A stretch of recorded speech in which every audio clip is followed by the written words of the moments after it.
This is one people have been asking for a long time. With any long-running franchises, people always want to debate over which game is the best or which game is the worst. This is especially true with the Battlefield franchise, which has been running since the early 2000s and has tons of different styles and tweaks to the formula throughout the years. Today, we're going to do our best to narrow it down. What's up, guys? Jimmy here. Welcome to Chaos Top 10s, and today we're going to be taking a look at and counting down the top 10 best Battlefield games ordered from the worst to the best. Feel free to give me your top 10 list from the worst to the best in the comment section. We are running a $200 Amazon gift card giveaway the entire month. All you have to do to enter is like this video, be subscribed, turn on your notifications, and leave a comment why you want to win it with your Twitter handle attached. I will announce the winner at the end of the month on Twitter. Good luck on the giveaway, guys. Make sure you turn on your notifications so you never miss an upload. And now, let's go over the Battlefield games from the very worst all the way down to the very best. Okay, kicking off our list, and you're probably going to be upset about this, but hear me out. Battlefield 4, okay? And unfortunately, it's mostly remembered for its disastrous launch. But after things were patched up and the game finally got to where it was supposed to be in the first place, it was easily deserving of being on the list, at least mentioned, right? Battlefield 4 didn't introduce very many new things to the series, but it was rather just a really good version of existing elements. Pretty much everything that you loved about previous Battlefield games was in full force in Battlefield 4. It's just a shame that the game had such a terrible start because it's really, really good in its current state. At number 9, Battlefield 2142. Released in 2006 for the PC and the Mac OS X, Battlefield 2142 really jumped the gun on the sci-fi FPS subgenre that we've seen get huge over the past few years. The game took place during an ice age called the Cold War of the 22nd century, where the EU and the PAC did battle for the existing land that had been frozen or destroyed by an environmental disaster. The game featured Battlefield signature large-scale combat and added futuristic vehicles like hovercrafts and walkers, and I know a lot of us are kind of burned out on the whole multiplayer sci-fi shooter type feel, but I think it would be cool to see if DICE would make a sequel to this game within the next few years. Maybe when people are wanting to get back on the futuristic bandwagon, they pop off a Battlefield 2142 and a half. I don't know. At number 8, we have Battlefield 1943. This game was released in 2009 for the Xbox Live Arcade and PlayStation Network store. Battlefield 1943 is a much smaller game than other Battlefield games in terms of variety and the actual game size. But that's definitely not a bad thing because of how well DICE was able to make this change work in their favor. You play as either the U.S. Marine Corps or the Imperial Japanese Navy in 12 versus 12 battles on one of 4 maps. 1943 was also featuring 3 classes for players to choose from the opposed wider variety of other games in the franchise. But once again, it's not necessarily a bad thing considering how much smaller 1943 is a game compared to the other BF titles.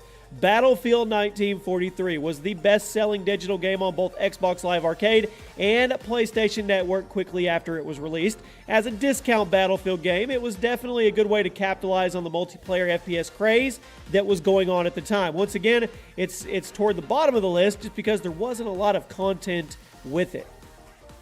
At number 7, we have Battlefield Vietnam. Released in 2004 for the PC, Battlefield Vietnam was the follow-up to Battlefield 1942, and it shifted the setting over to the Vietnam War.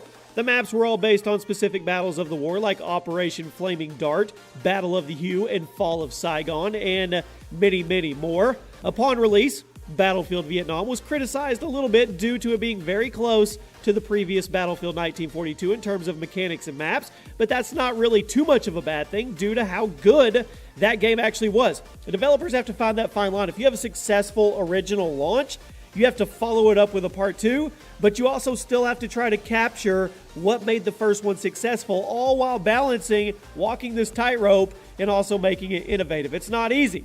Battlefield Vietnam was released as Vietnam Redux, although the servers have been shut down since May of 2014, and you unfortunately can't play it anymore. It deserves a spot on the list.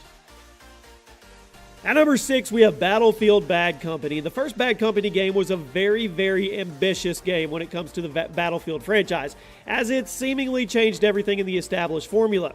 Bad Company was developed for the consoles instead of the PC, and it also decided to focus more on the single-player campaign as opposed to the multiplayer, although the multiplayer was still great. Bad Company's campaign was also very comedy-focused, and it was surprisingly funny, which no one was really expecting from the serious tone-type Battlefield games. The game also decided to amp up the destructibility of multiplayer maps, which would contribute to the new Battlefield formula that you see now, as the series is now known for how destructible the maps actually are. If you like good FPS campaigns, then you should definitely give Battlefield Bad Company a try. I promise you will love the storyline of this game.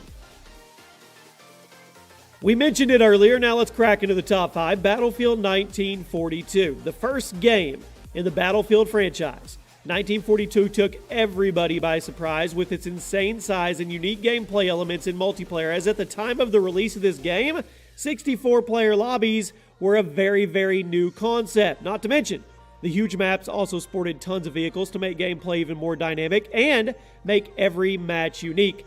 Battlefield 1942 was such a big success both financially and critically that it got rave reviews and it earned over $27 million by 2006. The community for this game is still alive and well, as there's just tons of players who love keeping this classic alive and up to date with all types of new mods, which is really, really good to see. At number 4, Battlefield 2. The third game in the Battlefield franchise, BF2, was released in 2005, and by this time, it had garnered some competition in the forms of Call of Duty and Medal of Honor. Battlefield 2 was also the first game in the series to feature modern weaponry in a console release, as Battlefield had been PC exclusive up until this point. BF2 definitely didn't disappoint, as it was met with critical acclaim and fantastic sales thanks to its ability to blend the large-scale battles of the previous games with elements of tactical shooters. It forced people to work together and communicate in order to succeed. The console version was a little less well-received, but it was still met with solid reviews and great sales, solidifying Battlefield as a AAA franchise. At number 3, we have Battlefield 3, the long-awaited sequel to BF2. BF3 launched in October of 2011 for all the platforms and was met with widespread acclaim, selling over 5 million copies in its first week on the shelves. It was a pretty hard task to follow up the Bad Company series, but after finishing up those two titles, DICE went back to the main series, and BF3 returned to the huge maps and large-scale combat, boasting lobbies of 64 players and awesome vehicles like fighter jets, tanks, you name it, all in addition to the normal weaponry and the equipment. Not to mention, BF3 featured a very solid campaign, putting players in various roles of the U.S. military, giving you an even more in-depth way to experience the large-scale combat. I would say it's one of the most polished all-around titles out of the Battlefield franchise that we've ever seen. At number 2, we have Battlefield 1. After EA and DICE started to realize that people were getting burned out on futuristic shooters, they made the decision to go way back to the First World War and give gamers Battlefield 1, which quickly became one of the most popular games of the year. BF1 was extremely fun, largely due to how unique it was compared to other games on the market, not just about how it is in gaming history, but how many World War I shooters do you guys know of, let alone World War I shooters that are this good? BF1 featured a great campaign showing major battles of the war and a massive multiplayer with not only historical weapons and vehicles for players to use, but also they put a fresh twist on existing Battlefield game modes and playstyles. This is one of the most beautiful Battlefield games to date. Alright guys, we've reached the number 1 spot. This was not an easy list to construct. Let me know how we did. At number 1, Battlefield Bad Company 2. Following up the first Bad Company game wasn't going to be easy, but DICE pulled it off and ended up making what many consider to be the best Battlefield game to date.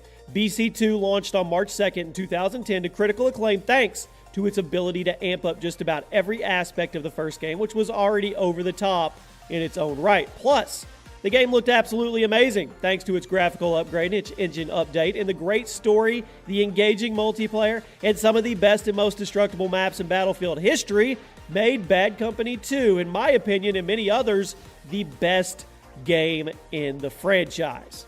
There you have it, my friends. That is a list of the top 10 Battlefield games from worst to best. I know that's not easy to do. Let me know how he did. Let me know what your list consists of. There's a playlist below if you guys want to check out all the other top 10s that go up. And there's a link below if you want to suggest future ideas for gaming top 10s. Who knows? It could end up being a video on the channel. Thank you for all the support as always, guys, and I'll see you tomorrow night for a new video.